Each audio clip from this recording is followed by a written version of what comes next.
Gibeon Church, mari sama-sama kita bangkit berdiri. Sebelum kita memulai pujian kita hari ini, kita bersama-sama membaca ayat fotum kita yang diambil dari Galatia.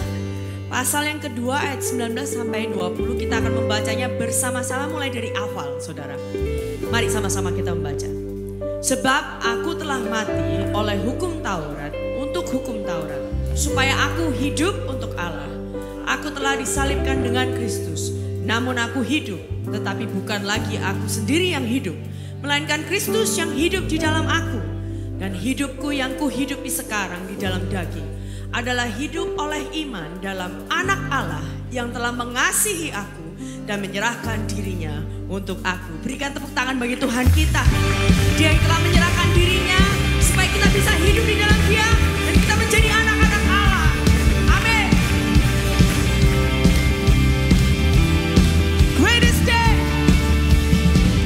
Greatest day in history. Death is beaten, you have rescued me. Sing it out, Jesus is alive. The empty cross, the empty grave, life eternal, you have won the day. Shout it out, Jesus is alive. He's alive.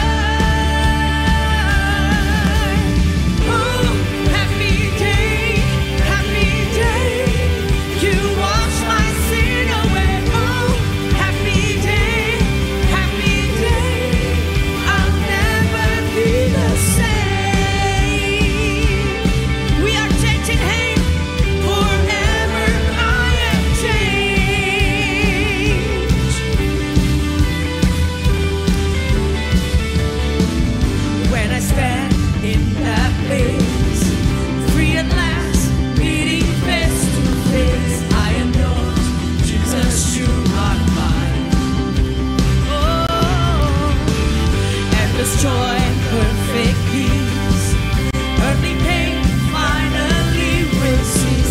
Celebrate, Jesus is alive. He's alive. Oh, happy day, you wash my sin away. Oh, happy day, I'll never be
the same.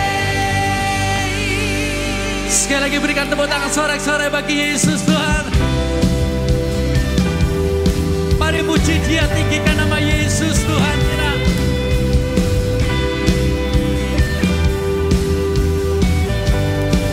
Kita dipilih. Kita dipilih dan diuruskan. Amin. Untuk memberitakan perbuatannya. Sekarang saatnya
Tuhan karena Kau memilih kami. Kau menjadikan kami anak-anak-Mu Tuhan. Sekarang saatnya bangkit. Nama yang besar, Yesus, Yesus. Sekarang saatnya.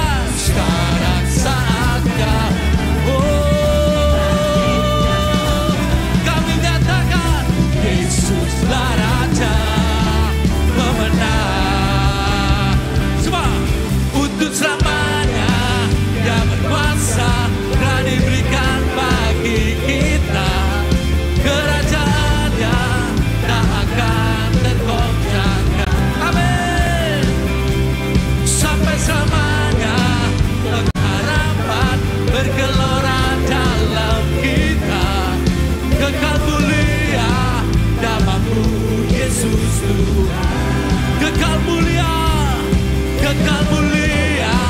namamu Yesus Tuhan.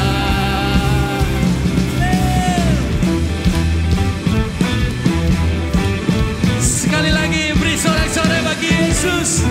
Amin. Beri kemuliaan untuk Tuhan Allah kita.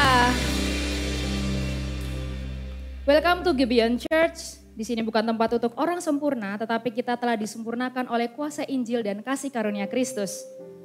Hari ini kita telah memasuki pertanyaan katekismus minggu ke-38. Saya akan membacakan pertanyaannya dan kita bersama-sama akan membaca jawaban dan ayat Alkitabnya. Apakah karunia Roh Kudus itu dan mengapa itu diberikan kepada kita, saudara? Karunia Roh Kudus adalah karunia yang diberikan Allah kepada kita untuk pembangunan gerejanya. Di antaranya kata-kata hikmat, pengetahuan, iman, kesembuhan, mujizat, nubuat, membedakan roh, bahasa roh. Kita akan membaca dari 1 Korintus 12 ayat 4-7. Ada rupa-rupa karunia tetapi satu roh. Dan ada rupa-rupa pelayanan tetapi satu Tuhan. Dan ada berbagai-bagai perbuatan ajaib, tetapi Allah adalah satu yang mengerjakan semuanya dalam semua orang. Tetapi kepada tiap-tiap orang dikaruniakan pernyataan roh untuk kepentingan bersama. Silakan duduk saudara.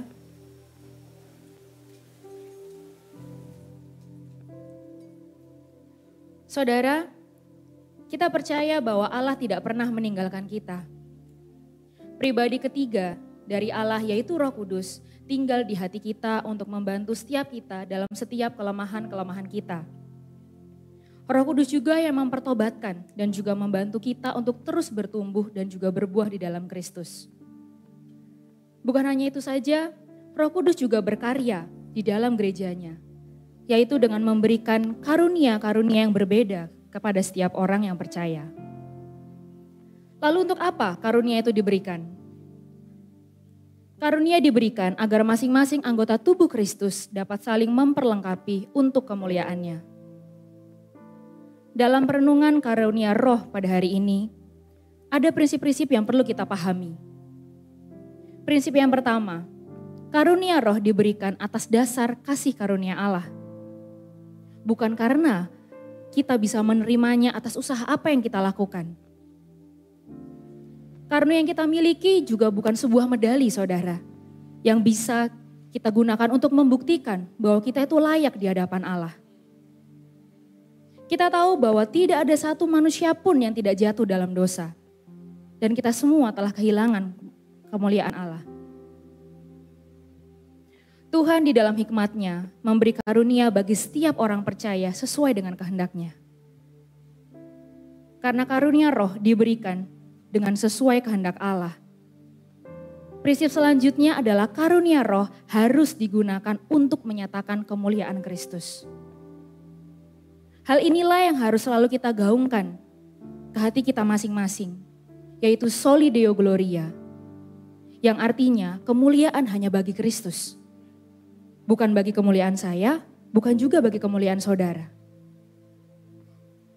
Dampaknya pada saat kita mengerjakan semua yang telah Tuhan percayakan dalam hidup kita dengan penuh tanggung jawab, motivasinya hanya satu, yaitu hanya untuk kemuliaan Kristus dan demi keindahan Injil. Prinsip lainnya adalah karunia roh diberikan untuk memperlengkapi gerejanya. Saya percaya setiap orang telah diberikan karunia yang berbeda-beda. Kita bisa menjumpainya sejak pertama kali kita ada di tempat ini. Kita melihat beragam rupa-rupa karunia dalam beragam bentuk pelayanan. Dan semuanya hanya tertuju pada Kristus. Layaknya sebuah tim sepak bola, saudara, di mana setiap pemain mempunyai perannya masing-masing sesuai kemampuannya. Ada yang menjaga gawang, ada juga yang menjadi penyerang. Tetapi mereka memiliki tujuan yang sama. Untuk itu karunia roh yang diberikan harus kita gunakan untuk memperlengkapi dan juga membangun dalam tubuh Kristus. Supaya apa, saudara? Supaya melalui gereja ini, keindahan dan juga suara Injil dapat didengar oleh banyak orang. Saat karunia roh diberikan kepada kita, itu bukan untuk membuktikan bahwa kita itu layak untuk menerimanya. Bukan, saudara. Tapi saat karunia itu diberikan pada kita, harusnya kita sadar betapa kita tidak layak untuk menerimanya. Oleh hanya pengorbanan Kristus di kayu salib, Tuhan telah melayakkan kita. Dan melalui Roh Kudus, kita dilibatkan dalam cerita indah Injil. Ketika kita memahami hal ini, disitulah keindahan dan kemuliaan Kristus akan dinyatakan dalam hidup kita dan juga dalam pelayanan kita. Saya undang saudara untuk bangkit berdiri. Mari kita mengucap syukur kepada Tuhan atas karunia Roh Kudus yang telah kita terima di dalam Kristus. Kita perlu bertobat jika seringkali kita merasa layak untuk menerima karunia roh itu. Biarlah hari ini kita disadarkan, Roh Kuduslah yang menuntun kita untuk terus menghidupi karunia Roh Kudus bukan bagi diri kita sendiri, tetapi hanya bagi kemuliaan Kristus. Kita akan masuk ke dalam doa pertobatan secara pribadi. Saya persilahkan.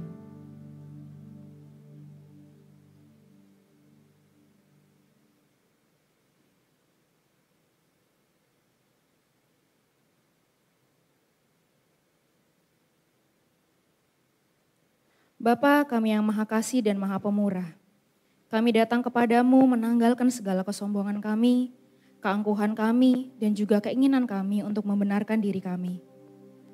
Kami datang kepadamu dengan pertobatan dan dengan iman.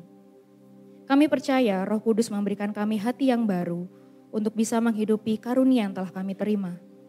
Bantu kami untuk tidak menjadikan karunia Roh Kudus sebagai sarana untuk memegahkan diri, melainkan untuk memperlengkapi gerejamu dan hanya bagi kemuliaan nama Kristus. Kami telah berdoa di dalam nama Tuhan Yesus. Haleluya. Amin. Mari kita sama-sama meresponi katekismus ini dengan memberikan seluruh kehidupan kita bagi Tuhan yang telah menebus dan membayar lunas hidup kita bagi Dia. Thank you Jesus.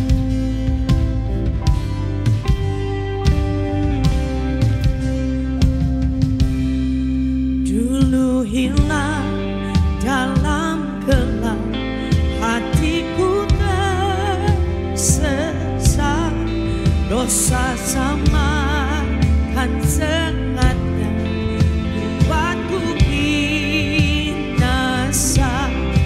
Harapanku lah menyimpang tolak kehendakmu,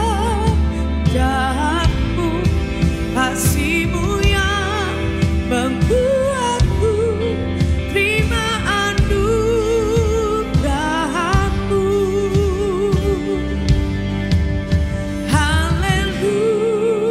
Haleluya, Kristus milikku.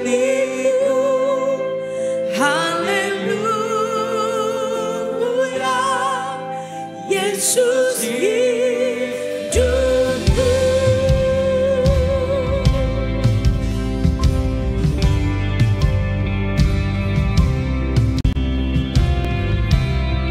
Sewaktu ku hilang arah, bukakan kau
Terima kasih Tuhan karena Kau memilih kami.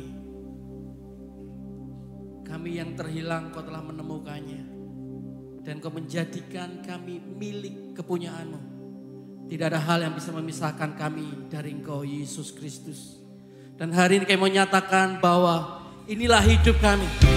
Pakai hidup kami untuk memperlengkapi setiap gereja-Mu, di mana Injil akan dinyatakan Tuhan. Terima kasih untuk kasih karunia-Mu yang berlimpah dalam hidup kami.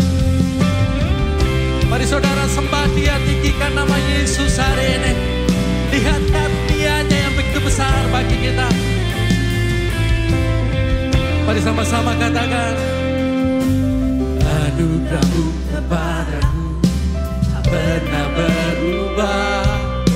Perbuatan-Mu terlukiskan dalam hatiku. Tercengangku dibuat-Mu, ku kagum padamu.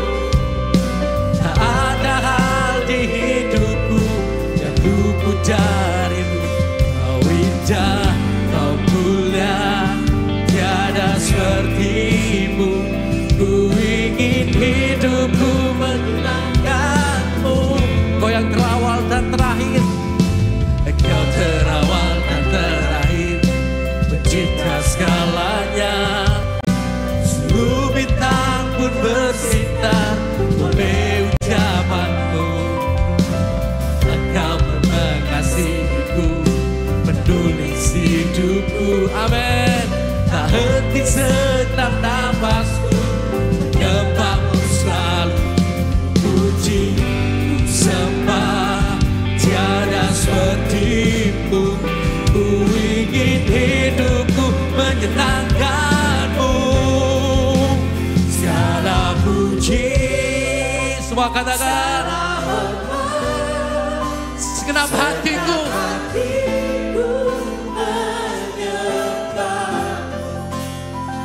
terimalah setiap hidupku sebagai persembahan yang hidup.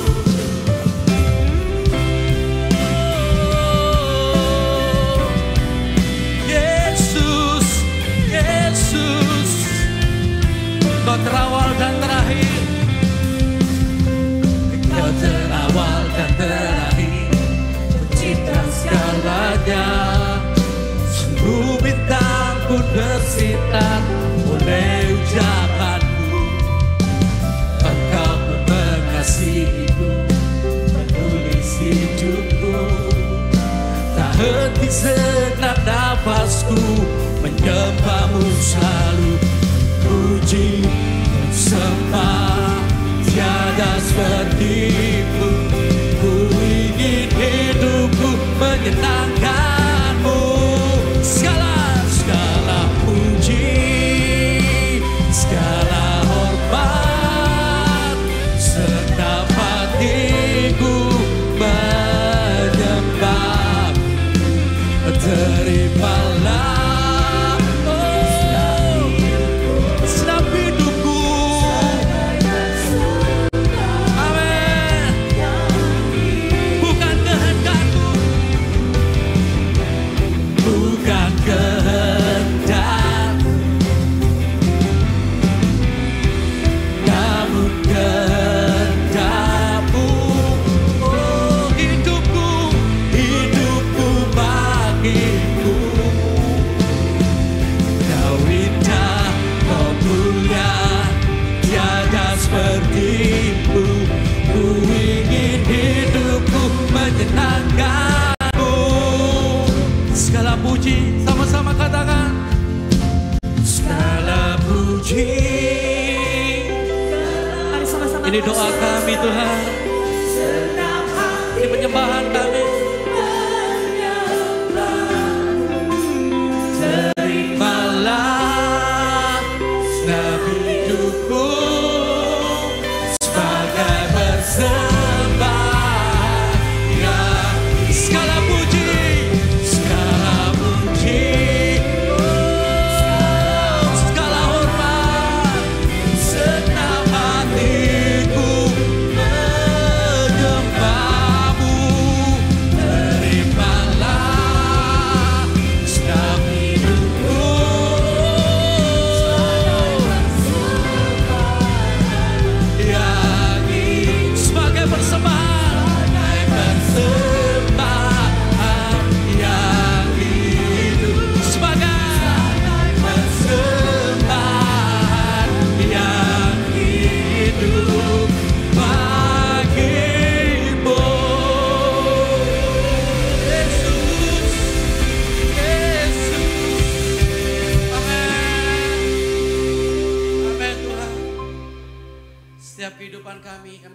kepadamu Tuhan. Pakai hidup kami untuk kemuliaan nama-Mu. Terima kasih Roh Kudus karena Kau memberikan karunia itu di dalam setiap hidup kami. Bukan tentang kekuatan kami, bukan tentang ibadah kami sehingga karunia itu ada dalam hidup kami. Semuanya itu karena kasih karunia-Mu bagi kami. Pakai kami Tuhan, inilah hidup kami, inilah apa yang kami miliki. Terima kasih Tuhan. Dan sebentar kami akan mendengar kebenaran firman-Mu. Mari Roh Kudus kalibrasi setiap hati kami. Biar firman-Mu itu bertumbuh di tanah yang subur, di hati kami. Dan biarlah kami memandang Engkau, karena Engkau-lah pengharapan kami. Satu-satunya dalam dunia ini. Terima kasih. Kami siap untuk mendengarnya dalam nama Bapa, Putra, dan Roh Kudus Allah Tritunggal. Haleluya. Amin. Silakan duduk kembali saudara.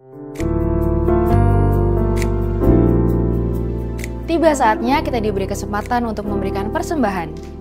Anda dapat memberi dengan cara transfer ke rekening gereja yang kami cantumkan atau dengan scan QR Code melalui aplikasi-aplikasi yang ada di samping saya.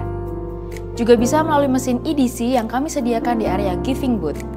Dan bagi Anda yang ingin berkontribusi dalam pembangunan gereja, Anda bisa langsung scan QR Code atau transfer ke rekening gereja yang tersedia khusus untuk pembangunan. Semua informasi yang dibutuhkan untuk memberi ada di kartu informasi Ways to Give di kursi masing-masing saat Anda datang. Kami juga menyediakan amplop yang dapat Anda pakai untuk memberi secara tunai, lalu dapat Anda masukkan ke dalam kotak persembahan yang tersedia di pintu keluar saat Anda pulang nanti. Kita memberi bukan supaya diberkati, tetapi kita memberi karena kita sudah diberkati. Sebelum memberi, mari sama-sama kita berdoa.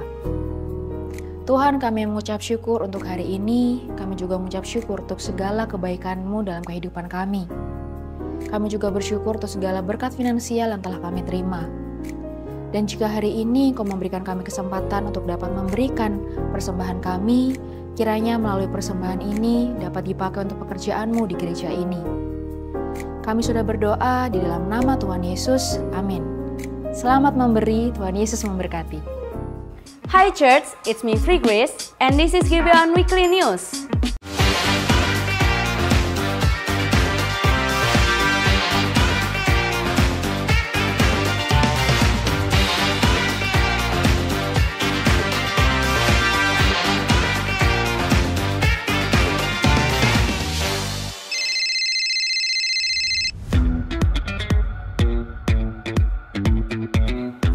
Anda diundang untuk menjadi bagian dalam kisah Tuhan melalui pelayanan.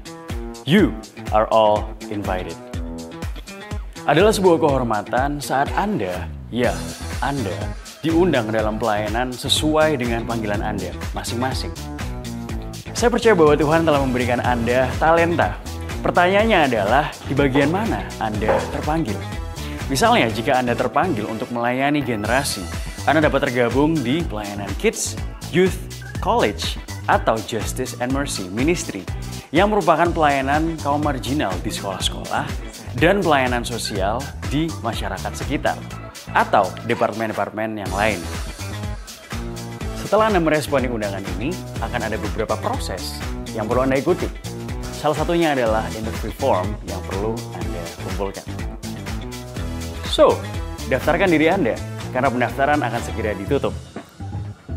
Oh, remember, you are all invited. See you.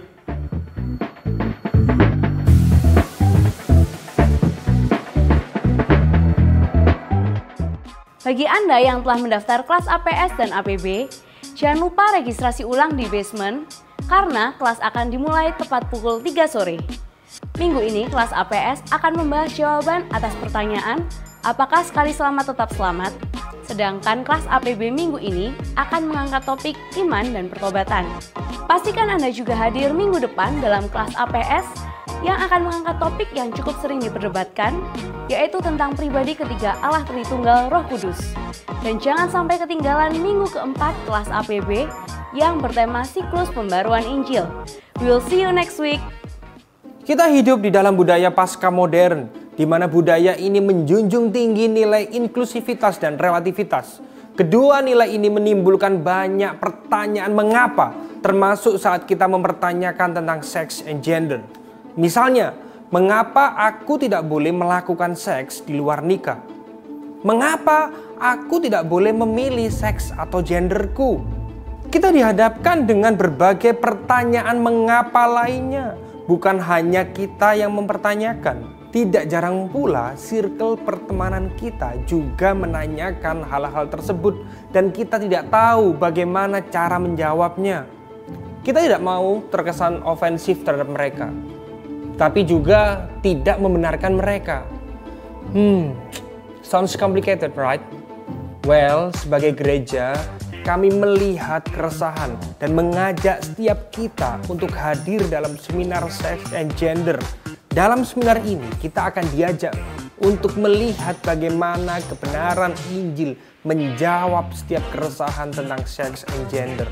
Seminar ini akan diadakan pada tanggal 19 Oktober 2024 pukul 5 sore di Gibeon Church dengan pembicara Jevon Ghazali, seorang penulis buku, pendiri pelayanan milenial Christian di Instagram, dan melayani sebagai Direktur Komunikasi CTC Jepang.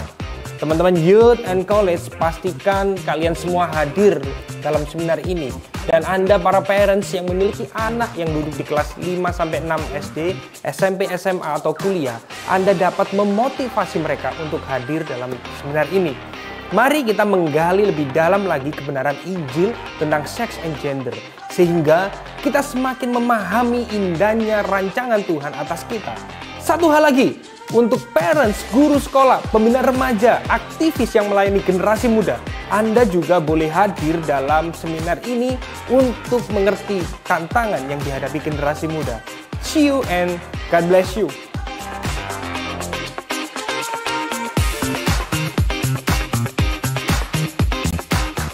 Kami berterima kasih untuk dukungan Anda dalam proses pembangunan Gedung Gereja Gibeon. Update dana yang terkumpul dapat Anda lihat di layar ini. Anda tetap bisa memberikan dukungan dana melalui mesin EDC di basement, transfer ke nomor rekening building fund di layar ini, atau bisa langsung scan QR Code pada kartu di kursi Anda. Kami menyediakan opsi lapangan parkir tambahan selain di lokasi Dharma Park, yaitu di lapangan seberang gereja. Bagi Anda yang datang dengan membawa kendaraan roda 4, Anda dapat menggunakan fasilitas parkir yang ada. Sekian Gibeon Weekly News kali ini.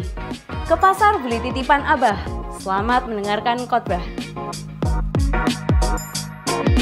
Banyak luar biasa saudara ya. Welcome to Gibeon Church. Bagi saudara yang pertama kali hadir bersama dengan kami mengucapkan selamat datang. Teman-teman yang live streaming online, thank you for tuning in. Welcome. Kita punya hashtag bukan tempat untuk orang sempurna, tapi kita semua disempurnakan oleh kuasa Injil dan kasih karunia Kristus. Nah saudara, sebelum saya masuk dalam khotbah, saya ingin mengingatkan kepada saudara mengenai discover your calling. Beberapa waktu yang lalu saya pernah ditanyain bersama beberapa orang, Pastor kenapa kok kita tidak melakukan misi ke luar kota, ke luar pulau, bahkan kita melakukan banyak hal untuk misi-misi ya ke tempat-tempat yang lain.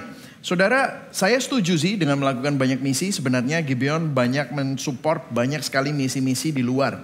Tetapi saya ingin mengingatkan kita, terus saya langsung tanya sama teman saya yang tanya ini, salah satu jemaat juga.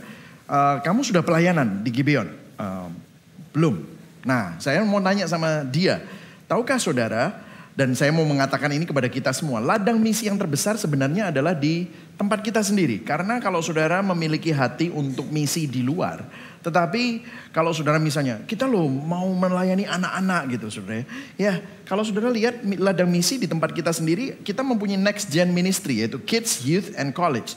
Saudara, setiap minggu ada 250 anak-anak yang ada di atas saudara ya, yang dilayani oleh kakak-kakak pembina kita.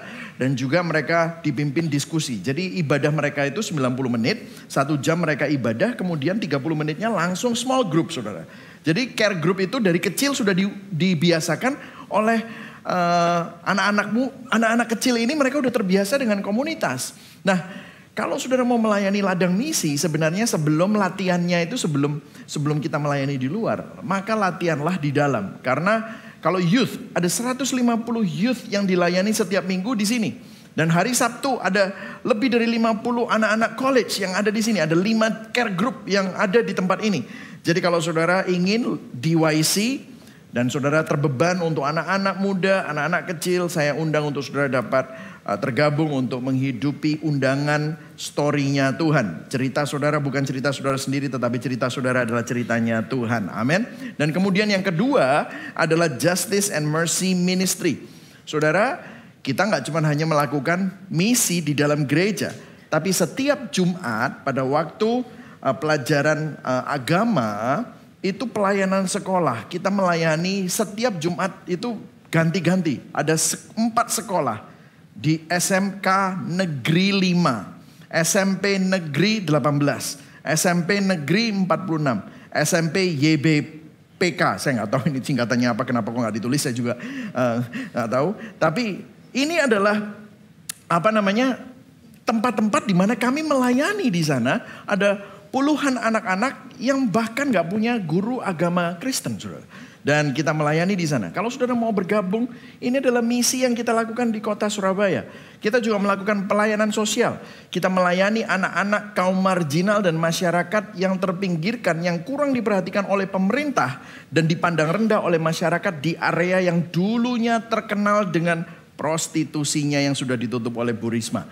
Kita melayani, ada 50 anak-anak di sana dari usia TK sampai SMK kelas 2. Jadi kalau saudara terbeban untuk melakukan misi, saudara nggak perlu jauh-jauh. Saudara nggak perlu keluar pulau, saudara bisa bergabung di dalam Discover Your Calling. Amin saudara ya. Nah, kita masuk dalam khotbah kita. Hari ini adalah minggu ke-8 dari Judges to Jesus. Dan topik kita menarik hari ini adalah bahaya kesuksesan. Katakan sama-sama. Bahaya kesuksesan. Ini sangat menentang, banyak sekali justru orang dikhotbahi supaya sukses. Ini kok hari ini bicara tentang bahaya kesuksesan. Pastor Michael ini berusaha untuk nyari-nyari atau enggak. Ini bukan dari saya, tetapi ini adalah teksnya yang berbicara seperti itu. Dan waktu kita membaca teks, biarlah teks Alkitab yang berbicara topik-topik yang kita temukan. Dan Hakim-Hakim 8 ayat 1-35 adalah nats kita hari ini. Kita tidak akan membaca semuanya tentunya. Tetapi kita akan mulai saja. Nanti kita akan membacanya dari 1. Tetapi kita akan membaca Hakim-Hakim 8 ayat 22 sampai ayat 28. Saudara dan saya membaca ayat yang genap. Dan saya akan membacakan ayat yang ganjil. Hakim-Hakim 8 ayat 22. Mulai ya, 1, 2, 3. Kemudian berkatalah orang Israel kepada Gideon. Biarlah engkau, baik engkau, baik anakmu maupun cucumu, sebab engkaulah menyelamatkan kami dari tangan orang Midian. Jawab Gideon kepada mereka, aku tidak akan memerintah kamu dan juga anakku tidak akan memerintah kamu, tetapi Tuhan yang memerintah kamu. Ayat 24, selanjutnya kata Gideon kepada mereka, satu hal saja yang kuminta kepadamu, baiklah kamu masing-masing memberikan anting-anting dari jarahannya, karena musuh itu beranting-anting emas, sebab mereka orang Ismail. Jawab mereka, kami mau memberikannya dengan suka hati. Dan setelah dihamparkannya sehelai kain, maka masing-masing melemparkan anting-anting dari jarahannya ke atas kain itu. Ayat 26, adapun berat anting-anting emas yang dimintainya itu ada 1.700. Belum terhitung bulan-bulanan, perhiasan telinga dan perhiasan kain ungu muda yang dipakai oleh raja-raja Midian. Dan belum terhitung kalung rantai yang ada pada leher unta mereka.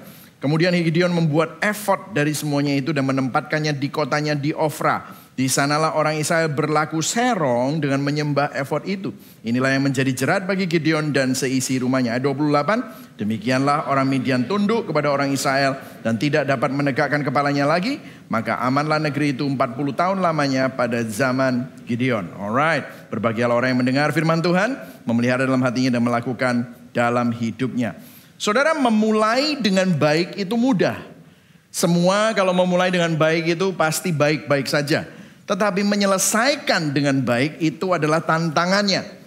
Kalau saudara lihat pernikahan itu biasanya sangat indah pada waktu masih bulan madu.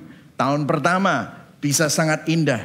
Bulan madu itu hot, makanya saya suka bercanda kalau ketemu sama orang yang baru menikah, diginiin hot gitu saudara ya. Kenapa? Karena kita bisa melihat tatapan mata yang sangat romantis, tatapan mata yang sangat mesra pada tahun-tahun pertama. Tetapi kalau saudara sudah 10 tahun, 20 tahun, 30 tahun, sampai saudara punya cucu, dan cucu saudara punya cicit, dan kalau saudara masih dikasih anugerah Tuhan untuk hidup, bagaimana saudara tetap bisa mencintai pasanganmu? Itu adalah sesuatu yang berbeda. Begitu juga dengan kehidupan iman kita. Memulai dengan baik, dengan iman adalah bagus. Ceritanya saudara bertobat dan yang lain-lain. Tetapi mengakhiri hidup saudara dengan baik itulah tantangan. Kalau kita lihat statistik Alkitab, Alkitab menyebut 3.000 nama. Ada 3.000 nama orang di dalam Alkitab. Hanya 100 nama yang diceritakan lengkap kehidupannya dari awal sampai akhir. Dan saudara tahu, dari 100 nama itu hanya 30 nama yang menyelesaikan hidupnya dengan baik. Jadi memulai dengan baik itu mudah, menyelesaikan dengan baik itu adalah tantangan. Nah, kita kembali kepada kisah Gideon. Ini adalah khotbah ketiga dari khotbah Gideon dari kitab Hakim-Hakim. Saya udah bilang 2 yang pertama sangat indah. Nah, ini mulai masuk ke dalam bagaimana kita masuk melihat darkness, ada kegelapan yang mulai terjadi dalam hidup Gideon. Nah, saya akan sedikit memberikan recap ya, saudara. Kalau misalnya ada film itu, previously the story of Gideon, gitu saudara ya. Previously ya, ceritanya sebelumnya gimana? Nah, Gideon ini seorang yang pengecut ya, seorang yang pengecut dan dia itu mengirik gandum di tempat anggur, di tempat untuk pemerasan anggur. Nah, apa yang terjadi? Malaikat Tuhan datang, bilang dia adalah pahlawan gagah berani. Dan Gideon tidak percaya. Tapi puji Tuhan, saudara lihat di minggu yang pertama bagaimana Tuhan memberikan tanda demi tanda. Kemudian akhirnya Gideon yakin. Dan dia memanggil bangsa Israel untuk perang. Pasukannya 32.000 lawan 135.000. Wah, sama Tuhan bilang ini terlalu banyak. Dari 32.000 turun 22.000. Jadi tinggal 10.000. Dan akhirnya diturunkan lagi 99%. Sampai akhirnya tinggal 300. Dan puji Tuhan waktu berperang. Itu bukan berperang dengan pedang. Tapi pakai obor, pakai sangkakala, sama mecahin kendi.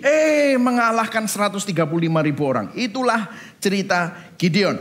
Jadi di pasal 6 dan di pasal 7 kita melihat Gideon ini bertumbuh imannya dari seorang pengecut jadi pahlawan gagah berani. Dan kita bisa melihat ada sesuatu yang penting kita pelajari, yaitu apa? Ketika kita lemah, kita kuat. Ayo baca sama-sama ya, 1, 2, 3. Ketika kita lemah, kita kuat. Nah, masalahnya saudara, apa yang terjadi ketika kita berpikir kita kuat? Dan ini adalah pertanyaan yang harus kita renungkan saat kita membaca teks ini. Dan kita menemukan jawabannya dalam Hakim-Hakim pasal 8. Oke? Poin saya ada 3. Yang pertama, pergeseran pusat. Kemudian yang kedua, arogansi Gideon dan pembalasan dendamnya. Dan yang ketiga adalah akhir yang tragis. Ya, kita akan mulai pergeseran pusat. Yang siap belajar katakan yes. Oke. Nah, ayat yang pertama dikatakan begini ceritanya. Kalau saudara masih ingat sebelum saya membaca ayat ini, waktu itu Gideon minta tolong suku Efraim. Suku Efraim ini gak diajakin perang sama Gideon. Tapi waktu orang Midian itu kocar-kacir, dia minta tolong suku Efraim untuk mengejar orang-orang yang lari. Dan suku Efraim berhasil menangkap 2 raja Midian. Dan waktu mereka menangkap, bawa kepalanya raja Midian itu ya, raja Midian itu. Lalu berkatalah orang-orang Efraim kepada Gideon. Jadi orang Efraim itu marah sama Gideon. Apakah tindakanmu ini terhadap kami? Tidak memanggil kami ketika engkau pergi berperang melawan orang Midian. Jadi mereka marah. Lu kok gak ngajakin gua untuk perang sih? Nah, memang betul. Efraim itu adalah suku terkuat. Sedangkan Gideon dari suku Manasye yang paling lemah. Nah, Efraim ini kuat. Nah, saya bisa bayangkan kalau misalnya Gideon ngajakin Efraim perang, mungkin Efraim juga gak mau. Karena apa? Karena Gideon ini dari suku yang paling lemah. Tetapi Gideon menjawab mereka. Wah, jawabannya luar biasa. Jadi sebenarnya Efraim itu marah, frustrasi, bukan karena ingin ikutan perang, atau kenapa kok dia gak diajakan perang. Karena ketinggalan kemuliaan menang perang. Kan gini ya. Waktu Gideon menang perang kan semua orang, wah hebat ya Gideon. Lah Efraimnya, lah aku gak dijak perang. Ya apa sih gitu. Misalnya saudara mungkin seperti itu gitu ya. Kalau misalnya cerita ini. Nah kemudian waktu Efraim marah, Gideon jawabnya luar biasa. Gideon menunjukkan keterampilan diplomatik dan kebijaksanaan. Dia bilang gini, apakah yang aku perbuat sekarang dibandingkan kamu? Bukankah pengumpul buah anggur di Efraim lebih baik daripada penuaian buah anggur di Abiezer? Wah, dia memuji. Allah telah menyerahkan ke tanganmu para pemimpin Midian, 2 raja, yaitu Oreb dan Zeeb. Apakah yang dapat kuperbuat dibanding dengan kamu? Setelah Gideon berkata demikian, reda jugalah amarah mereka terhadap dia. Jadi Gideon menunjukkan keterampilan diplomatik dan kebijaksanaan. Dia bilang gini, iya memang aku yang mulai perang, orangnya kocar-kacir, mereka lari.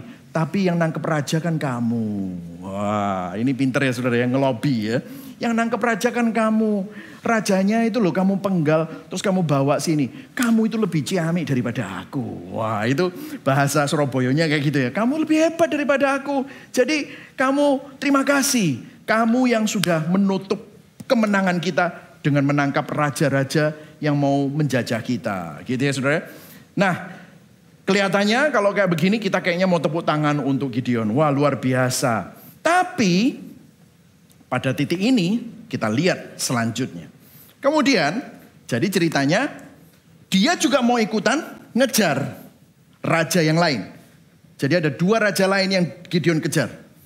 Dan ceritanya ayat 4. Ketika Gideon sampai di sungai Yordan, menyeberanglah ia dan ke 300 orang yang bersama-sama dengan dia. Wah ini 300 orang yang tadinya bawa kendi, bawa obor, bawa sangkakala, sekarang bawa pedang. Meskipun masih lelah, namun mengejar juga. Nah dia sampai di sebuah kota namanya Sukot. Nah berkatalah ia kepada orang-orang Sukot, tolong berikan beberapa roti untuk rakyat yang mengikuti aku ini, 300 orang. Karena mereka telah lelah. Dan aku sedang mengejar Zebah dan Salmuna, raja-raja Midian. Nah tapi orang Sukot ini kurang ajar. Memang rakyat ini ada macam-macam ya saudara. Makanya kadang-kadang gembala sidang itu juga pusing. Sudah melayani gitu ya. Kadang-kadang banyak nggak jemaat-jemaat dablek? Banyak gitu saudara ya. Ini mungkin yang dirasakan sama Gideon. Mungkin saya juga bisa melihat. Tapi kok reaksinya sangat-sangat kurang sesuai dengan firman. Lihat ini. Jadi jawab para pemuka Sukot. Sudahkah Zebah dan Salmuna itu ada dalam tanganmu? Sehingga kami harus memberikan roti kepada tentaramu. Jadi dia bilang gini. Loh iya. Kamu memang menang di Midian, tapi masih ada 2 raja lain loh ini yang lagi lari. Mereka bawa 15.000 tentara. Kalau kita ngasih kamu makan, kamu tuh cuma sama 300 orang. Gimana kalau kamu pas ngejar, ternyata kamu kalah. Terus mereka tahu, ini orang-orang yang kita kalahkan dari mana? Dari Sukot, dikasih makan. 15.000 orang bisa ngajar kami. Terus dia bilang gini, kan kamu belum tangkep, aku gak mau ngasih kamu roti. Wah, saudara tahu? Apa reaksi Gideon? Gideon tersinggung. Lalu kata Gideon, kalau begitu apabila waktu nanti kalau Tuhan menyerahkan Zebah dan Salmuna ke dalam tanganmu, aku akan menggaruk tubuhmu dengan duri padang gurun dan onak. Dia bilang, lu lihat ya, kalau gue menang lawan raja-raja itu, gue balik sini tak aniaya kamu. Wih, coba lihat ya. Terus. Maka berjalanlah ia dari sana ke Penuel. Ada kota lagi. Dan berkata yang sama kepada orang-orang Penuel. Tapi orang-orang ini pun menjawab dengan seperti orang-orang Sukot. Orang-orang Sukot jawab gitu, orang Penuel juga jawab gitu. Lalu berkatalah juga kepada orang-orang Penuel. Apabila aku kembali dengan selamat, maka aku akan merobohkan menara ini. Jadi Gideon ditolak sama orang Sukot dan orang Penuel. Dan memang mereka lebih memikirkan diri sendiri daripada percaya sama Tuhan dan Gideon. Tetapi coba lihat sikap dan reaksi Gideon berubah. Sebelumnya dia ini sadar bahwa kemenangan adalah milik Tuhan. Bukan hasil dari kekuatannya sendiri. Tetapi sekarang dia mulai mencari penghormatan manusia. Pengakuan manusia untuk dirinya sendiri. Dia berpikir aku loh yang berjasa. Aku loh yang bikin kamu menang. Jadi respon Gideon terhadap penolakan ini sangat berbeda dengan cara dia menangani Efraim tadi. Kalau yang Efraim dia ternyata kelihatannya diplomatis. Oh ini menunjukkan bahwa diplomasinya Gideon dengan Efraim bukan karena dia hormat sama mereka. Tapi karena dia apa? Takut sama Efraim. Kenapa? Dia pikir aku masih butuh Efraim. Tapi Sukot sama Penuel ini, aku gak butuh Sukot sama Penuel. Itu sebabnya dia ancam, dia hancurkan nanti dihancurkan mereka. Saudara, di sini menunjukkan sesuatu yang ada di dalam hati Gideon. Seperti saya kasih tahu, 2 khotbah pertama baik Gideon. Masuk khotbah ketiga, di sini ada pergeseran pusat di dalam hati Gideon. Dia lupa bahwa kemenangan perang atas pasukan Midian itu bukan sesuatu yang dia raih.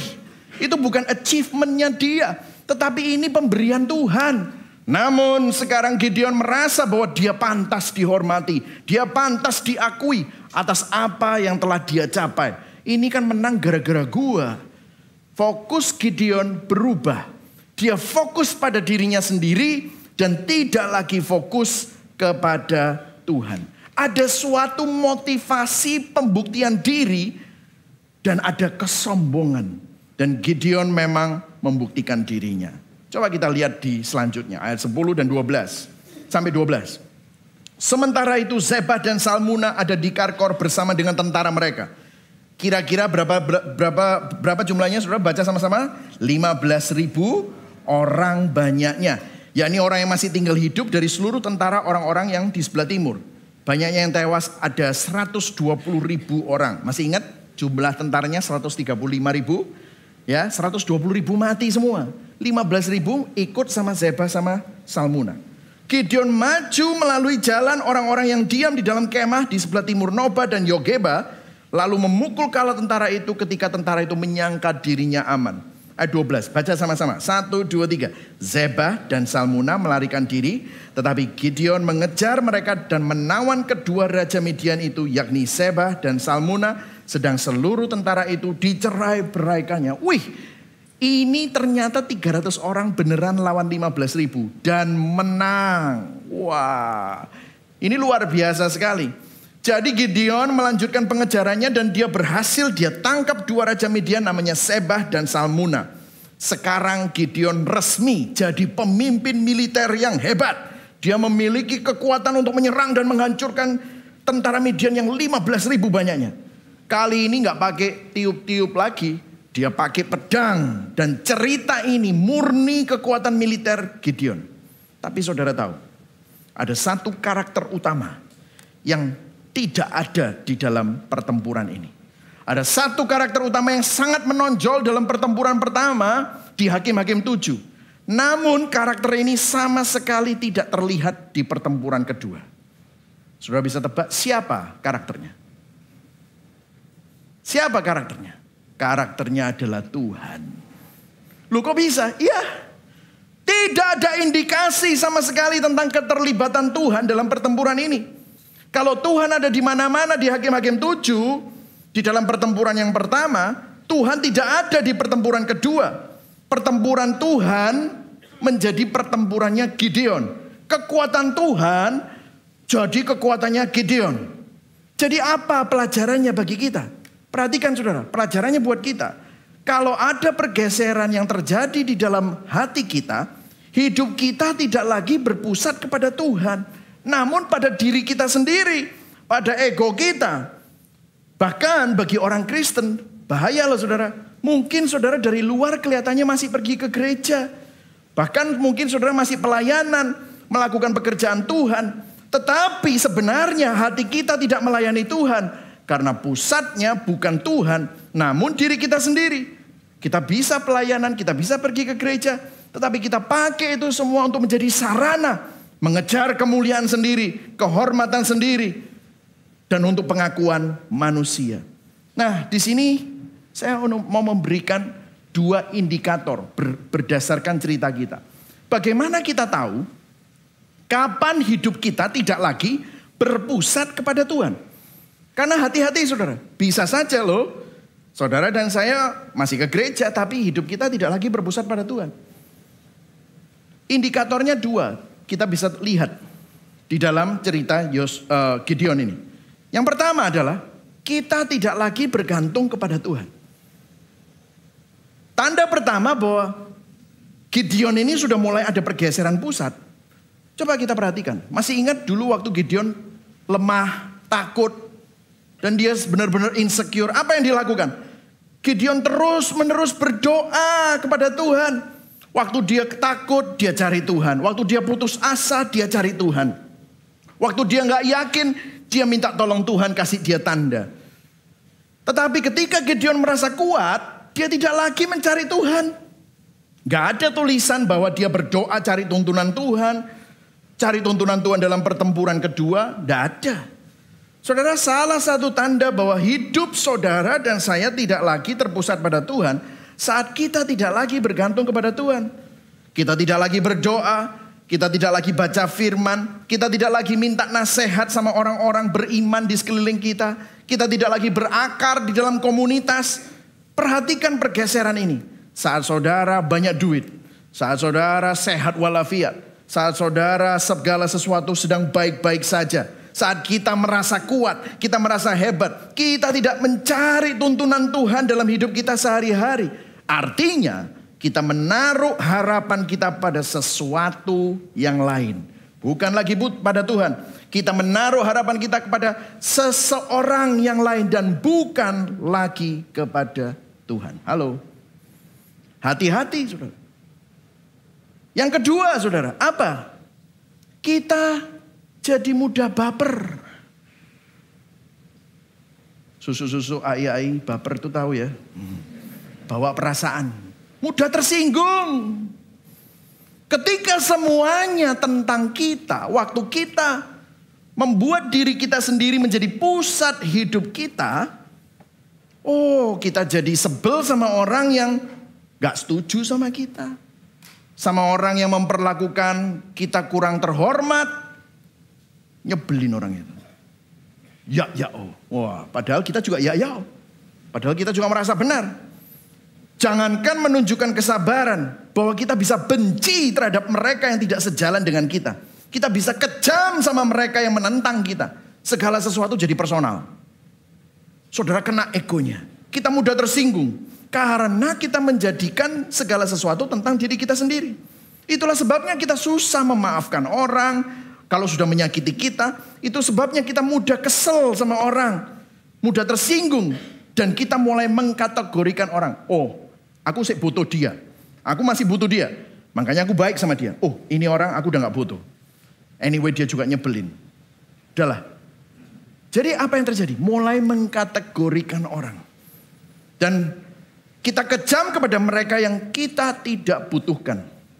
Jadi kalau saudara lihat, baper, kita mudah tersinggung. Waspada saudara. Itu adalah tanda pasti ada sesuatu yang tidak beres dalam kehidupan spiritualitas kita. Coba cek, apakah saudara masih bergantung sama Tuhan atau tidak? Oh iya pastor, aku masih bergantung sama Tuhan. Tapi sebenarnya bisa saja saudara menggunakan Tuhan sebagai sarana. Dan saudara jadi mudah baper. Kita masuk dalam poin yang kedua. Karena it gets worse. Menjadi semakin buruk. Kita masuk poin kedua, arogansi Gideon dan pembalasan dendamnya. Jadi dia menang atas Zebah dan Salmuna. Ditangkap. Seperti kata-kata Gideon. Dia balik ke dua kota itu. Wah di sini. Ini persis kayak movie saudara ya. Terus kemudian ceritanya begini. Kemudian kembalilah Gideon bin Yoas dari peperangan dengan melalui pendakian Heres. Ditangkapnyalah seorang muda dari Sukot. Setelah ditanyai, orang itu ditangkap, diinterogasi. Disuruh, siapa saja pemimpin kota Sukot. Orang itu menulis para pemuka dan para tua-tua di Sukot kepada Gideon. 77 orang banyaknya. Ayat 15. Lalu pergilah Gideon kepada orang-orang Sukot sambil berkata, ini loh Zebah dan Salmuna yang karenanya kamu telah mencela aku dengan berkata, sudahkah Zebah dan Salmuna itu ada dalam tanganmu sehingga kami harus memberikan roti kepada orang-orangmu yang lelah itu? Di-quote, diulang kata-kata mereka kata demi kata. Ini orang baper sungguhan saudara. Karena dia ingat. Saudara pernah ketemu sama orang, saudara salah ngomong sedikit, diulang, diingat itu saudara.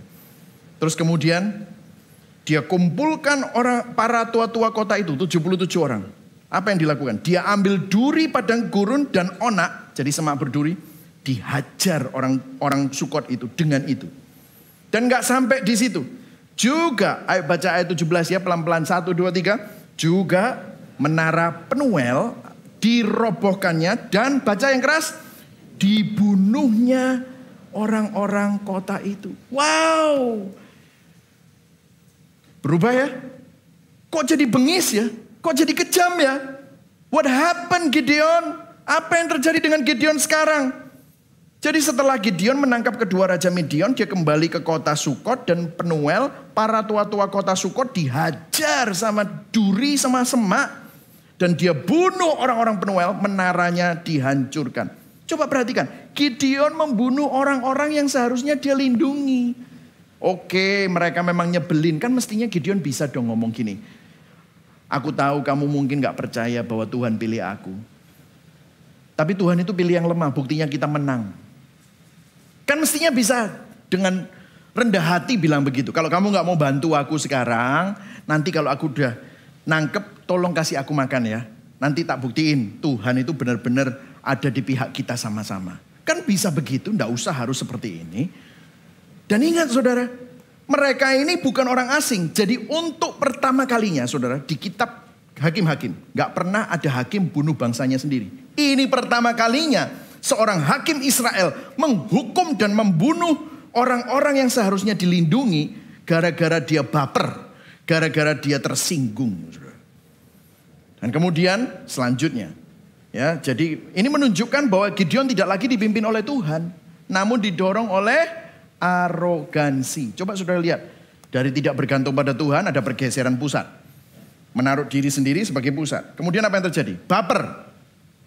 Baper sedikit. Kenapa? Karena egonya. Apa yang terjadi? Jadi arogan. Tambah parah saudara. Lihat selanjutnya. Kemudian bertanyalah ia kepada Seba dan Salmuna. Sekarang orang-orangnya udah mati. Di depan Seba sama Salmuna. Ini Seba sama Salmuna mungkin bingung juga ya. Ini gila juga ya pemimpin ini. Rakyat yang mestinya dilindungi dibunuh semua. Terus kemudian dia tanya sama Seba sama Salmuna. Di manakah orang-orang yang telah kamu bunuh di Tabor? Tabor itu ternyata tempat keluarga Gideon. Jawab mereka, mereka itu mukanya sama kayak kamu. Sikap mereka masing-masing seperti anak raja. Sikapnya ya kayak kamu ini barusan. Lalu kata Gideon, saudara-saudaraku lah itu, anak-anak ibuku, demi Tuhan yang hidup. Seandainya kamu membiarkan mereka hidup, aku tidak akan membunuh kamu. Katanya kepada Yeter anak sulungnya, bangun, bunuh mereka. Ini ceritanya jadi bunuh-bunuhan terus. Katanya kepada Yeter, bangun, bunuhlah mereka. Jadi ceritanya begini, oh ternyata Gideon dan 300 orang itu ngejar raja-raja Midian bukan karena taat sama Tuhan, tapi mau balas dendam saudara. Jadi karena dia sebel, dia mau balas dendam. Makanya waktu raja-raja itu sudah tidak berdaya, dia mau mempermalukan, dia suruh anaknya. Kalau saudara kita kembali kepada ayat ini, Yeternya, si anak muda itu anaknya, tidak menghunus pedangnya karena ia takut, sebab ia masih muda. Lalu kata Seba dan Salmuna, bangunlah engkau sendiri dan paranglah kami. Sebab seperti orangnya demikian pula kekuatannya. Maka bangunlah Gideon, dibunuhnya Seba dan Salmuna. Kemudian diambilnya bulan-bulanan yang ada pada leher unta mereka. Coba saudara perhatikan di sini. Jadi mereka ini, Gideon ini semakin lama semakin jahat. Gideon ingin mempermalukan dan anaknya disuruh bunuh, gak mau, Gideon sendiri yang membunuh. Jadi kalau saudara perhatikan, dengan kematian 2 raja Midian, kemenangan Gideon pun lengkap. Orang Midian sepenuhnya dikalahkan. Tetapi kita bertanya-tanya, apakah kemenangan ini berkenan kepada Tuhan? Jadi ternyata Gideon itu mau balas dendam. Nah masalahnya kan begini, mungkin saudara kalau di gereja, balas dendam itu enggak boleh, semuanya bilang amin gitu. Tapi saudara, jujur, berapa banyak di sini kalau saudara nonton film balas dendam, dalam hati saudara, kon rasa no kapokmu kapan gitu. Kon. Saya juga begitu. Yang ketawa-ketawa sama ya kayak saya ya gitu. Lego gitu. Saudara kalau saya nonton Equalizer itu ya, si Denzel Washington, kon rasa no yo, Gusti ora sare. Lu balas dendam kok Gusti ora sare. Itu bukan Gusti ora sare, kita yang mau membawa keadilan. Nah saya mau kasih 2 contoh film lagi ya saudara. Saya tahu yang satunya Korean drama mungkin Yang cowok-cowok belum tentu tahu, tapi satunya semuanya tahu. Ya ini John Wick, wah, sama The Glory, ya kan? Ini kan dua-dua ceritanya tentang balas dendam, Song Hye Kyo, ya. Itu sama Keanu Reeves, ya. Saya tahu balas dendam itu salah. Kita semua tahu balas dendam itu salah, tapi kok enak gitu rasanya. Apalagi kalau pembalasannya lebih kejam gitu ya.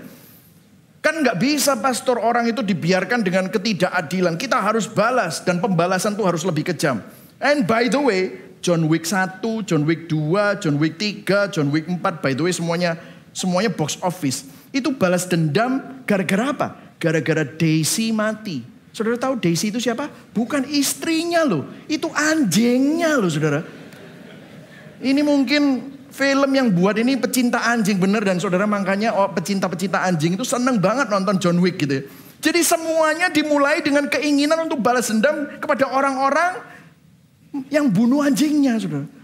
John Wick 1, 2, 3, 4 gak akan ada kalau anjingnya gak diapa-apain saudara. Balas dendam. Saudara gini loh, kita ini suka ide untuk balas dendam, balas ketidakadilan. Tetapi perhatikan saudara, seharusnya keinginan kita untuk membereskan ketidakadilan itu mengarahkan kepada satu-satunya sosok yang berhak untuk membalas. Betul itu Gusti Orasare. And by the way, untuk orang Kristen, keinginan untuk balas dendam itu sudah dibayar lunas di atas kayu salib semestinya. Dan bagi orang kita semua yang mungkin diperlakukan tidak adil, satu hari benar, Gusti Orasare itu benar, akan sepenuhnya dipertanggungjawabkan pada hari penghakiman. Itu bukan hak kita untuk melakukannya. Namun Gideon menjalankan hak yang bukan miliknya. Dia melakukan apa yang seharusnya Tuhan. Dia jadi Tuhan. Gideon meraih kesuksesan besar. Gideon mengalami pergeseran pusat. Dia pikir dirinya jadi Tuhan. Dan dia menunjukkan kecenderungan dosa aslinya. Dan saudara tahu apa yang menjadi pemicu buat Gideon? Kesuksesan. Kalau saudara ingin tahu aslinya seseorang, kasih dia kekuasaan.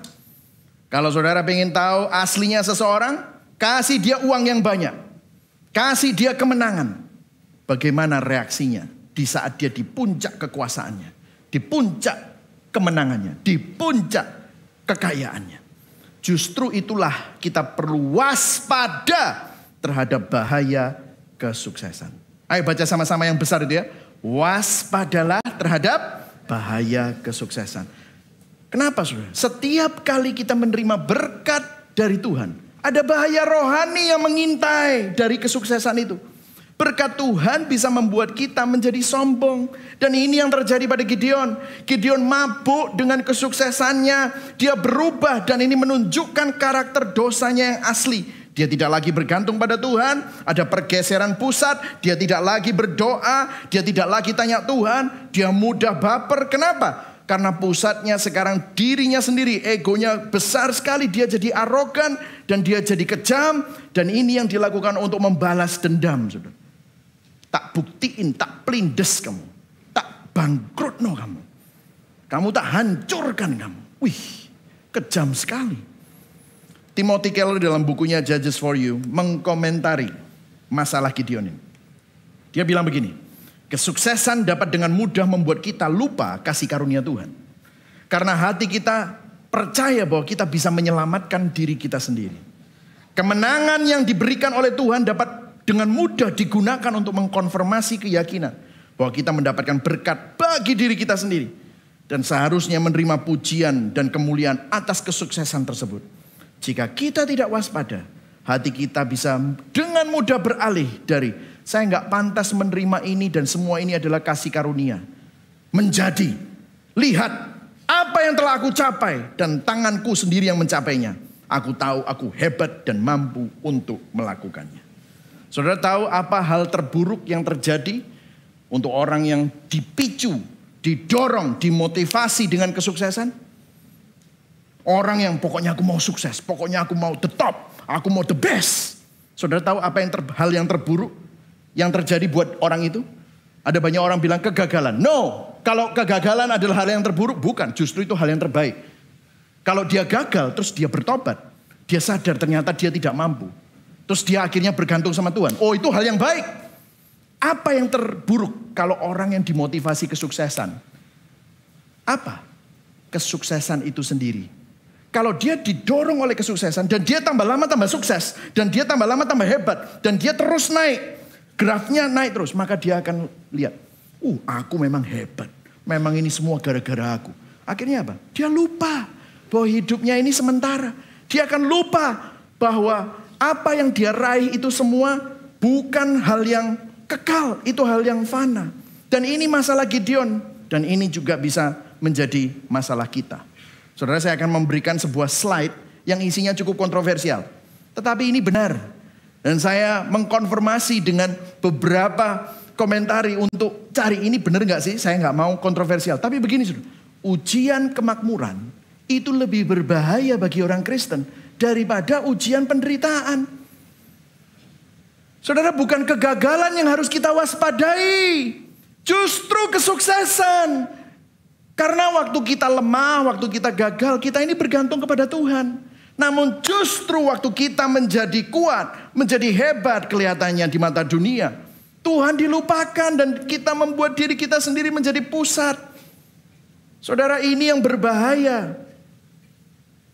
Jangan menjadikan berkat Tuhan berupa kesuksesan, berupa hal-hal yang materi dalam hidup kita jadi alasan untuk memegahkan diri. Janganlah memegahkan diri atas berkat Tuhan dan kesuksesan.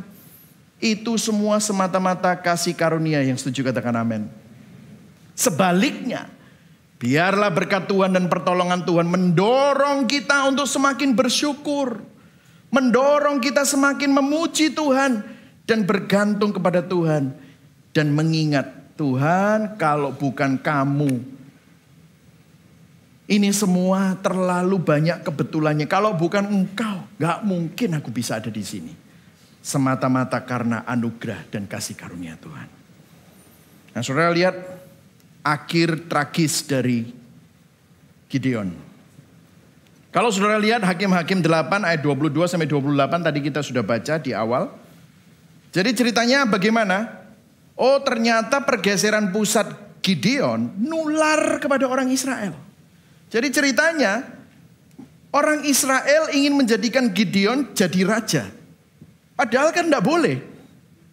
Karena siapa yang jadi raja? Tuhan rajanya. Makanya selalu ada hakim-hakim. Tetapi mereka ingin menjadikan Gideon raja. Saudara, apa yang bisa kita pelajari? Tidakkah ini menunjukkan kecenderungan manusia untuk mengkultuskan seseorang, mengidolakan seseorang? Ketika kita melihat seseorang yang dipakai Tuhan dengan luar biasa, ini ngomongin gereja dan hamba Tuhan ya, sangat mudah bagi manusia untuk membuat orang itu jadi kultus. Wah, dia dielu-elukan, membuat hamba Tuhan itu lebih dari yang sebenarnya. Bahaya, saudara. Bahaya buat hamba Tuhannya, bahaya buat saudara juga. Fenomena pengkultusan individu ini sebenarnya adalah, perhatikan, fenomena pengkultusan individu sebenarnya adalah usaha menyelamatkan diri sendiri. Karena begini, kalau ada orangnya, raja manusia, hamba Tuhan yang diurapi, kita kan gak usah cari-cari susah-susah sama Tuhan yang gak kelihatan. Tinggal tanya sama dia aja kan. Tinggal minta didoain dia aja kan. Sehingga apa? Kita gak perlu lagi peduli dan bergantung sama Tuhan dan bergantung sama firman-Nya. Dan apa jawaban Gideon? Ayat 23. Wah, Gideon kayaknya waktu menjawab ini kayaknya kita kepingin tepuk tangan. Karena apa? Jawabannya benar. Jawab Gideon kepada mereka, aku tidak akan memerintah kamu. Dan juga anakku tidak akan memerintah kamu. Tetapi Tuhan yang memerintah kamu. Wah, luar biasa. Tapi lihat, ternyata berikutnya dia bilang, aku minta satu wis. Anting-antingmu semua, emasnya. Woy. Jadi ngomongnya benar, tapi ironis. Minta jarahannya, emasnya. Dan apa yang terjadi? Dia bukan minta itu untuk diapain, tapi lihat. Ayat 27. Kemudian Gideon membuat effort dari semuanya itu dan menempatkannya di kota di Ofra. Di sanalah orang Israel berlaku serong dengan menyembah efod itu. Inilah yang menjadi jerat bagi Gideon dan seisi rumahnya. Nah mungkin saudara bingung, apa ephod itu? Saudara perhatikan ya. Ephod itu adalah pakaian seorang imam. Ephod itu ini loh saudara. Kalau saudara lihat, nah ini dadanya ini ephod. Dari emas, ada permata-permatanya. Dan ini adalah tanda kehadiran Tuhan untuk seorang imam yang bisa masuk, imam besar. Bukan imam biasa, imam besar yang bisa masuk ke ruang maha kudus. Dan di sampingnya itu adalah Urim dan Tumim. Jadi kalau mereka tanya sama Tuhan, Tuhan kita boleh gak melakukan ini? Itu nanti Urim dan Tumim itu dijatuhkan, bilangnya iya atau tidak. Dan itu pimpinan Tuhan. Nah ephod ini apa yang terjadi kalau kita baca di sini? Gideon buat itu untuk dirinya sendiri dan ditaruh di kampung halamannya. Padahal ephod itu harusnya ada di kota Silo, tempat tabernakel. Di kota Silo itu orang-orang menyembah. Jadi apa yang terjadi? Gideon mengubah tempat ibadah. Jadi tidak lagi di kota Silo, tetapi di rumahnya, kampung halamannya. Jadi Gideon pada dasarnya menjadikan kampung halamannya sebagai tempat ibadah saingan. Sekarang orang Israel tidak perlu lagi ke Silo untuk ibadah, mereka datang ke rumahnya Gideon. Mereka nggak perlu tanya sama imam besar, mereka bisa tanya sama Gideon. Wow, perhatikan saudara, pergeseran ini. Gideon tidak lagi menggunakan posisinya untuk membantu orang menyembah Tuhan. Tetapi dia menggunakan Tuhan untuk memperkuat posisinya, kekuasaannya, pengaruhnya. Dan karena itu Israel berjinah dengan ephod palsu tersebut. Berjinah secara rohani, mereka menyembah berhala. Saudara, ini saya mau bicara sama semua orang yang berpengaruh di sini. Kalau saudara seorang pengusaha punya anak buah. Saudara seorang manajer punya anak buah. Saudara seorang care group leader punya member-member care group. Saudara yang menonton melalui online. Saudara hamba Tuhan yang mempunyai jemaat. Godaan yang halus itu lebih berbahaya dari godaan yang jelas. Karena buktinya begini. Waktu ditanya mau jadi raja gak? Aku gak mau jadi raja. Itu kan godaan jelas. Aku gak mau jadi raja. Tapi dia berlaku seperti raja. Godaan yang halus itu adalah godaan yang lebih bahaya. Gideon menolak godaan yang jelas untuk jadi raja. Tapi dia mengizinkan godaan yang halus. Ambisi. Ingin dihormati. Ingin dikagumi. Ingin orang-orang bergantung sama dirinya. Untuk dapetin pengaruh dan kekuasaan melalui ephod yang dibuatnya. Saudara, saya jadi teringat akan sebuah movie Netflix dokumentari In the Name of God, A Holy Betrayal. Dokumentari ini bercerita tentang berbagai sekte sesat di Korea Selatan yang menyimpang dari kekristenan, di mana pemimpinnya mengaku dirinya adalah titisannya Yesus Kristus. Mereka menempatkan diri sebagai pengganti Tuhan. Mereka adalah nabi-nabi palsu. Sampai banyak pengikutnya menjadi budak seks dari para nabi ini. Dilecehkan secara seksual, fisik, dan mental. Namun waktu mereka keluar dan mereka mau cerita dan mengungkapkan kebobrokannya, banyak sekali pengikutnya menteror mereka. Dan inilah yang terjadi di akhir hidup Gideon. Dan saudara, ini merupakan peringatan keras buat kita-kita yang ada di posisi otoritas.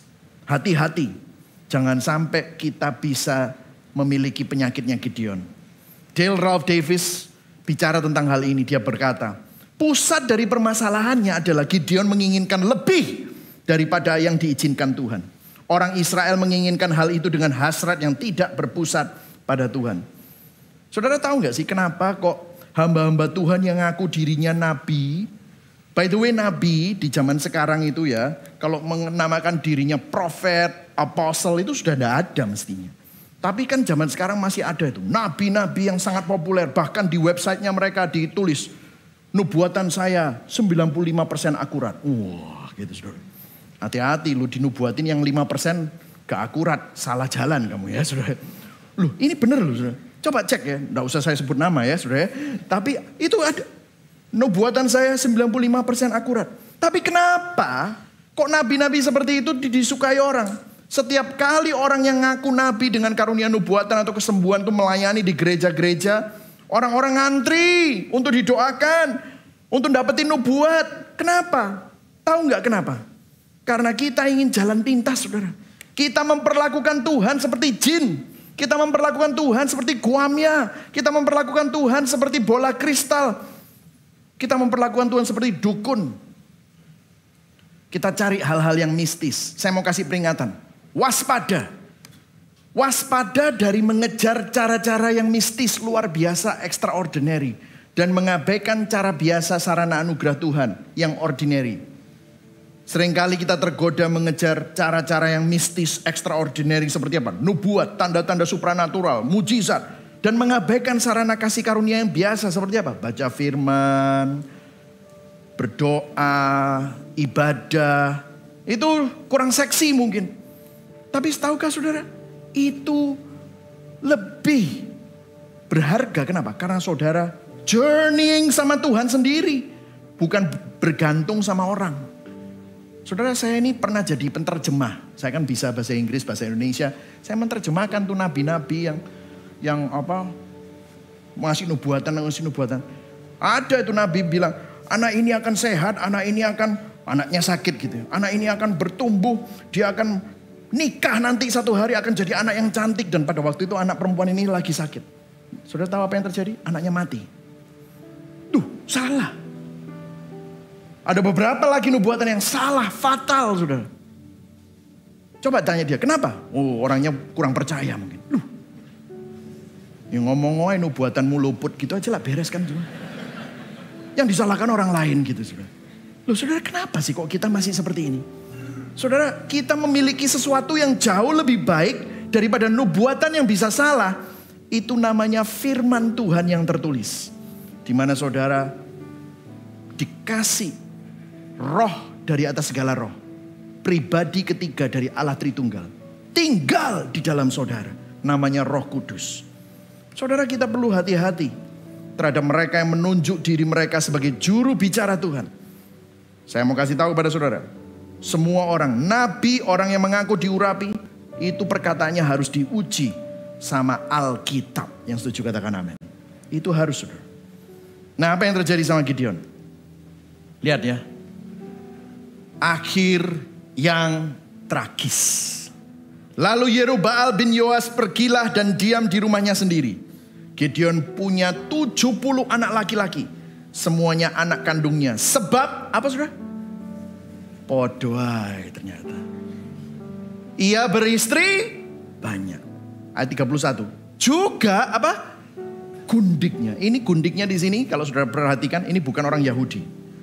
Yang tinggal di Sikem melahirkan seorang anak laki-laki baginya. Lalu ia memberikan nama Abimelek kepada anak itu. Saudara tahu artinya Abimelek apa? Sebelum saya tunjukin artinya ya. Tadi dia diminta jadi raja. Dia bilang apa? Oh, aku gak mau. Anak-anakku juga gak mau. Tuhan yang raja. Saudara tahu Abimelek artinya apa? Ayahku adalah raja. Kelihatan isi hatinya. Kemudian Gideon bin Yoas mati pada waktu rambutnya telah putih. Lalu dikuburkan dalam kubur Yoas ayahnya di Ofra, orang Abiezer ini. Saudara, perilaku yang munafik. Menolak gelar raja, tapi Gideon hidup seperti raja. Bahkan ngasih nama anaknya, ayahku adalah raja. Ini adalah tanda gamblang. Contoh soal yang sangat bahaya. Ada kesenjangan antara apa yang kita tahu sama apa yang ada di hati kita. Saudara paham Injil? Great. Saudara ikut APS, saudara tahu doktrin, saudara ikut seminar apologetika, saudara tahu doktrin-doktrin reform, karismatik, doktrin-doktrin, apapun yang saudara bisa tahu. Namun belum tentu saudara menghidupi Injil. Ini peringatan keras bagi kita. Jangan sampai kita berlaku seperti ini.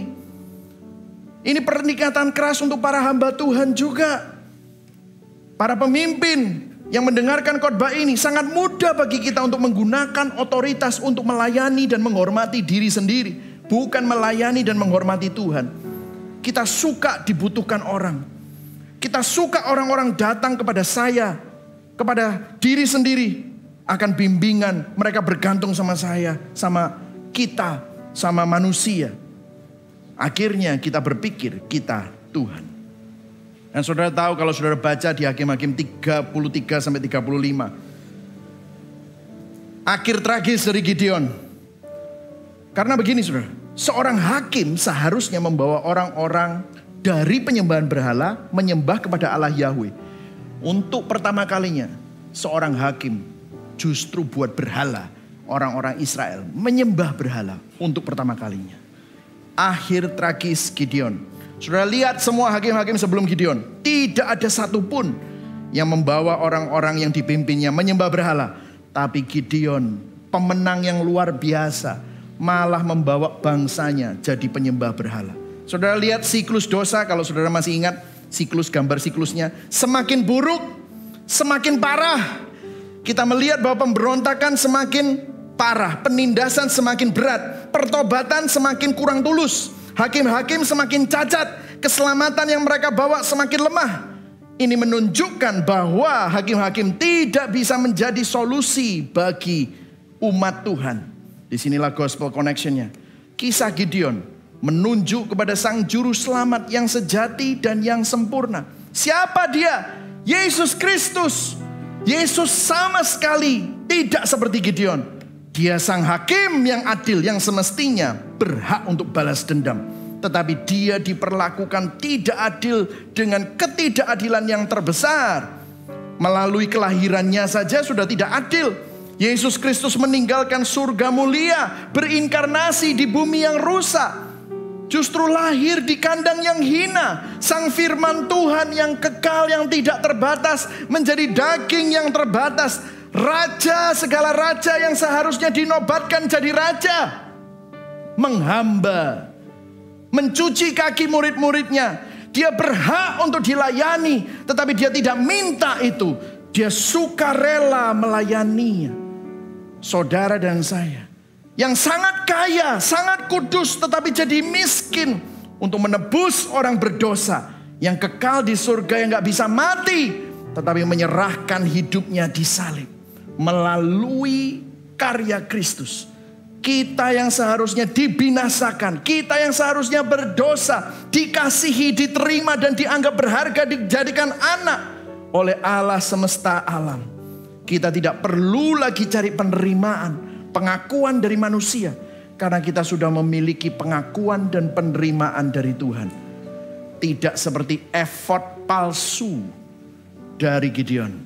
Yesus adalah effort kita yang sempurna, yang menyempurnakan kita, supaya kita hidup bagi kemuliaan Tuhan. Berikan tepuk tangan buat Tuhan bahwa ini adalah Injil.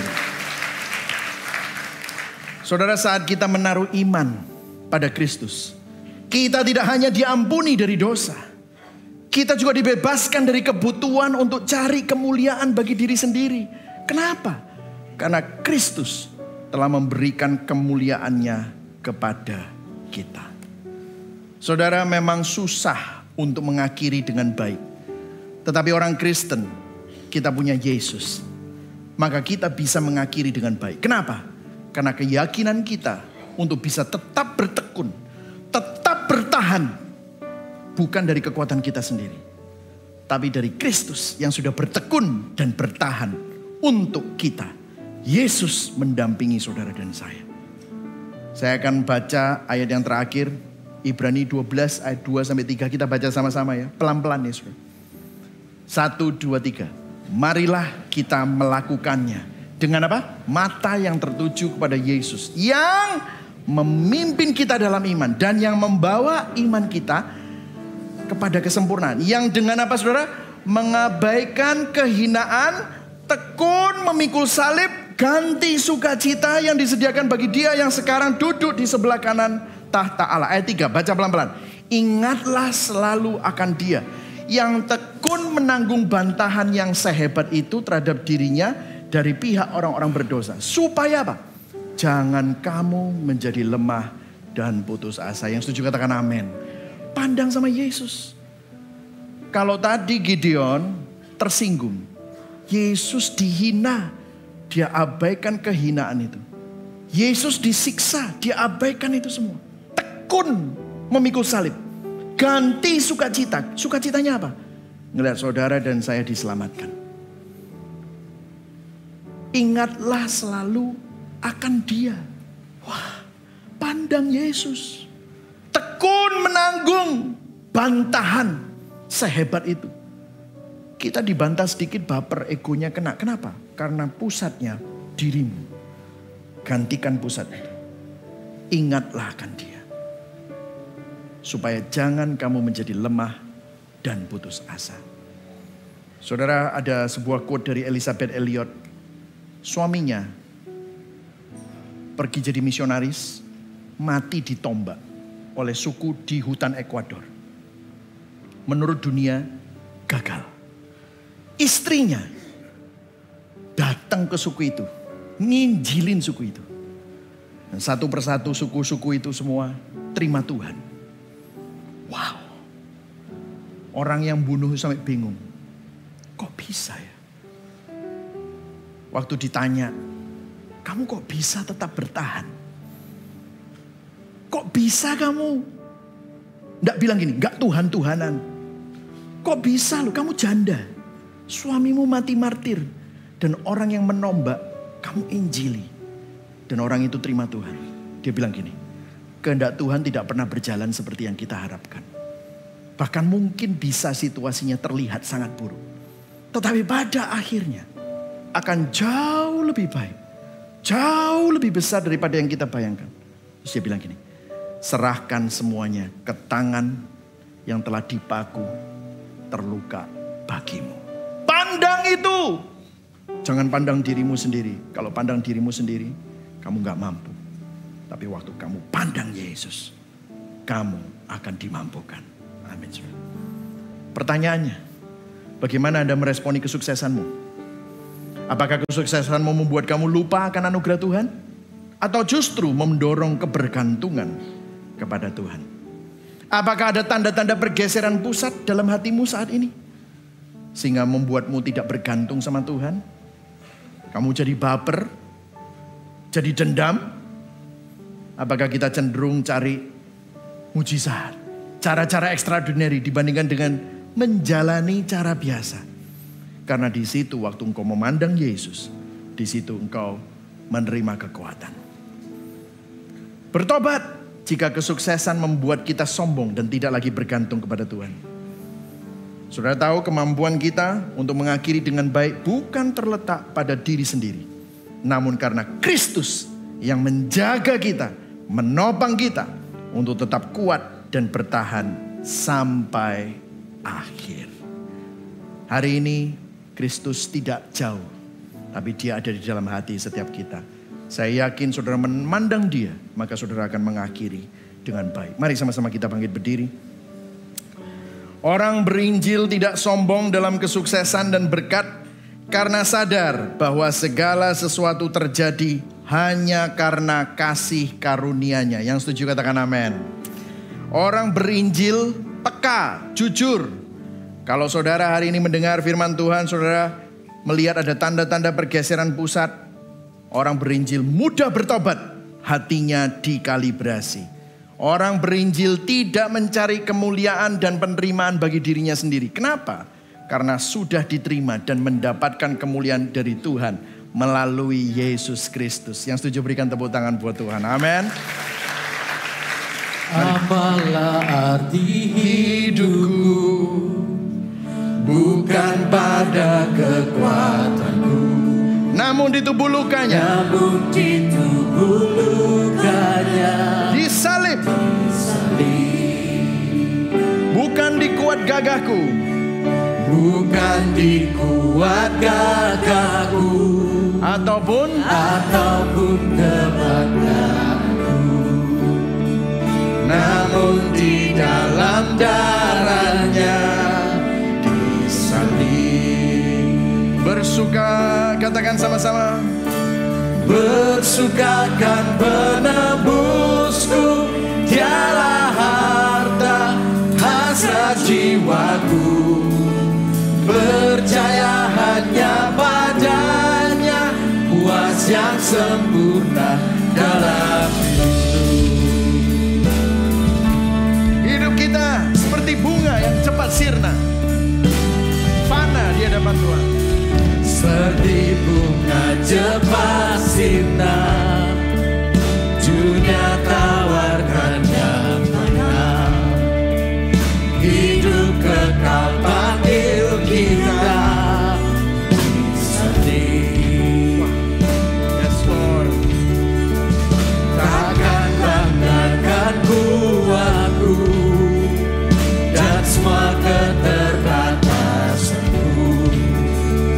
Ku berpegang karena Kristus disalib. Bersukakan penebusku, dialah harta hasrat jiwaku. Percaya hanya padanya, puas yang sempurna dalam hidup.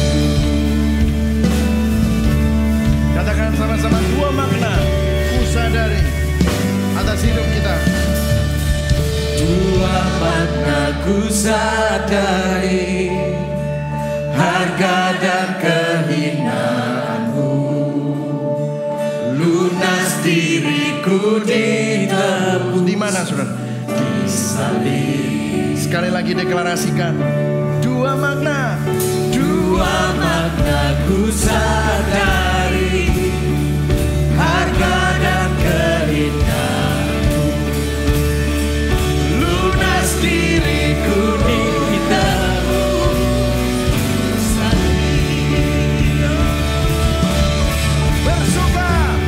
Bersukakan penebusku, dialah harta hasrat jiwaku. Percaya hanya padanya, puasnya sempurna dalam Kristus. Bersukakan penebusku, dialah harta hasrat jiwaku. Percaya hanya padanya, puas yang sempurna dalam Kristus. Puas yang sempurna dalam Kristus. Puas yang sempurna dalam Kristus. Mari sama-sama kita berdoa. Kalau saudara mau meresponi firman Tuhan hari ini, mungkin ada di dalam hatimu yang bergeser. Dan mungkin sedikit mungkin, tapi engkau lupa untuk bergantung sama Tuhan. Mungkin saudara mulai baper karena saudara mau naruh diri sendiri sebagai pusat. Minta sama Tuhan, Tuhan, tata ulang hatiku yang begitu mudah untuk bergeser. We make it all about us. Ampuni kami Tuhan. Itulah kecenderungan kami, itulah sebabnya kami butuh Engkau Tuhan. Kalau ada di antara saudara mungkin kadang-kadang bukan cari firman, bukan cari Kristus. Saudara cari hamba Tuhan, saudara cari mistis, saudara cari yang luar biasa. Hari ini bertobat. Karena Tuhan bisa bekerja dengan cara yang kelihatannya biasa-biasa saja. Tetapi di dalam perjalananmu, hatimu diubah karena engkau memandang kepada Kristus yang luar biasa itu. Kau tidak lagi cari fenomena-fenomena, tapi engkau memandang kepada Kristus. Kau memandang kepada salib. Datang kepada Tuhan. Tuhan, kau dengar setiap doa anak-anakmu. Mungkin ada di antara saudara, bahkan mungkin tersinggung dengan khotbah ini karena ini bilang bahaya kesuksesan. Mungkin saudara bilang, aku gak sukses sekarang, aku ini lagi susah. Tetapi bersyukurlah, melalui kesusahan itu, sebenarnya itu adalah wujud kasih karunia Tuhan. Sehingga engkau bahkan mungkin kau komplain, tapi komplainmu sama Tuhan. That's better. Karena engkau sedang dalam perjalanan bahwa Tuhan ingin menyatakan dirinya lebih nyata dalam hidupmu. Sehingga engkau tidak fokus sama kesusahanmu, pergumulanmu, tetapi engkau mulai memandang kepada Kristus. Seperti ayat tadi. Ingat selalu akan Dia yang tekun menanggung bantahan sehebat itu terhadap dirinya. Supaya kamu jangan jadi lemah dan putus asa. Tuhan, kau lihat tangan-tangan yang mungkin saat ini berdoa dalam hati. Dan mungkin menaruh hatinya kepadamu. Tolong Tuhan, tata ulang hati mereka. Terima kasih Tuhan. Hamba-Mu berhenti berbicara. Tetapi biarlah firman-Mu terus berkarya dalam hati setiap anak-anak-Mu. Injil adalah kekuatan Allah. Mari sama-sama kita arahkan hati dan tangan kita kepada Tuhan yang menyelamatkan, memelihara dan menopang kita. Jemaat dikasih Kristus, Tuhan memberkati engkau dan melindungi engkau. Tuhan menyinari engkau dengan wajahnya dan memberikan engkau kasih karunia. Tuhan menghadapkan wajahnya kepadamu dan memberikan engkau damai sejahtera. Kiranya Allah Bapa, kasih setia dari Tuhan Yesus Kristus dan pertolongan penghiburan Roh Kudus memberkatimu, menyertaimu dari sekarang sampai Dia datang kedua kali, bahkan sampai selama-lamanya. Yang percaya dan menerima sama-sama katakan amin. Berikan tepuk tangan yang paling meriah buat Tuhan Yesus. Happy Sunday.